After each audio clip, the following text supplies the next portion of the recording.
Hello everyone, आज के इस वीडियो में हम लोग जानेंगे लाइफ इंटरेस्ट के बारे में, रिवर्जनर के बारे में और रिमाइंडर मैन के बारे में। देखिए, आप लोगों ने बहुत बार प्रॉपर्टी लॉ के अंदर, ट्रांसफर ऑफ प्रॉपर्टी एक्ट के अंदर पढ़ा होगा लाइफ इंटरेस्ट। अब ये लाइफ इंटरेस्ट क्या होता है? देखिए, कई बार क्या होता है कि एक इंसान जो है किसी को अपनी प्रॉपर्टी देता है उसके जिंदगी भर के लिए।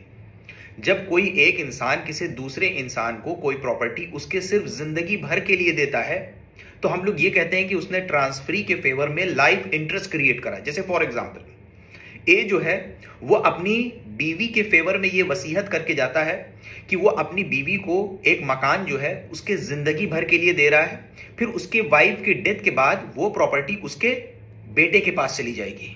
तो इस तरीके से लोग लाइफ इंटरेस्ट क्रिएट कर सकते हैं।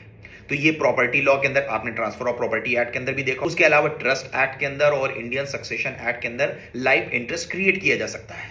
अब ये लाइफ इंटरेस्ट जो क्रिएट कराया जाता है ट्रांसफरी के फेवर में, इनका इंटरेस्ट क्या होता है? इनका जो इंटरेस्ट होता है प्रॉपर्टी के अंदर वो ये होता है कि ये जिंदगी भर प्रॉपर्टी के अंदर रह सकते हैं, प्रॉपर्टी से जो भी बेनिफिट आ रहा है उसको यूज कर सकते हैं, जो प्रॉफिट आ रहा है उसको भी यूज कर सकते हैं, ले सकते हैं, रह सकते हैं, लेकिन बेच नहीं सकते हैं, डिस्पोज ऑफ नहीं कर सकते हैं, प्रॉपर्टी को एलिनेट नहीं कर सकते हैं।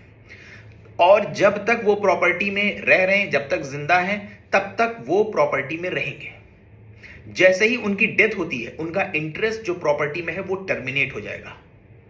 उस प्रॉपर्टी में जब इंटरेस्ट टर्मिनेट हो जाएगा तो अब प्रॉपर्टी किसके पास जाएगी? अब यहां पे दो लोग हो सकते हैं जिनके पास प्रॉपर्टी जाएगी। अगर मान लीजिए कि जो ट्रांसफरर है उसने उस डीड के अंदर मेंशन कर दिया है कि ये प्रॉपर्टी किसके पास जाएगी। मान लीजिए कि जो ट्रांसफरर है उसने ये मेंशन किया हुआ है कि ट्रांसफरी की डेथ के बाद अब ये प्रॉपर्टी किस थर्ड पर्सन के पास जाएगी। ये जो थर्ड पर्सन होगा इसी को कहा जाता है रिमाइंडर मैन। और अगर ट्रांसफरर ने मान लीजिए कि ट्रांसफरी को कोई प्रॉपर्टी दिया है उसके सिर्फ जिंदगी भर के लिए और डीड के अंदर कुछ नहीं मेंशन करा है कि उसके मरने के बाद ये प्रॉपर्टी किसके पास जाएगी, सिर्फ इतना क्रिएट करा है कि उसको जिंदगी भर रहने के लिए दिया है ट्रांसफरी को, तो उस जगह पे जो ट्रांसफरर होगा, क्योंकि फिर उस जगह पे ट्रांसफरी की अगर डेथ होती है तो प्रॉपर्टी किसके पास जाएगी? ट्रांसफरर के पास वापस लौट के चली आएगी। अगर ट्रांसफरर मौजूद नहीं होगा तो उसके लीगल एयर्स के पास चली जाएगी। तो वहां पे ट्रांसफरर या उसके लीगल एयर्स को कहा जाएगा रिवर्जनर। तो आई होप कि आप समझ गए होंगे कि लाइफ इंटरेस्ट क्या होता है, रिमाइंडर मैन कौन होता है और रिवर्जनर कौन होता है।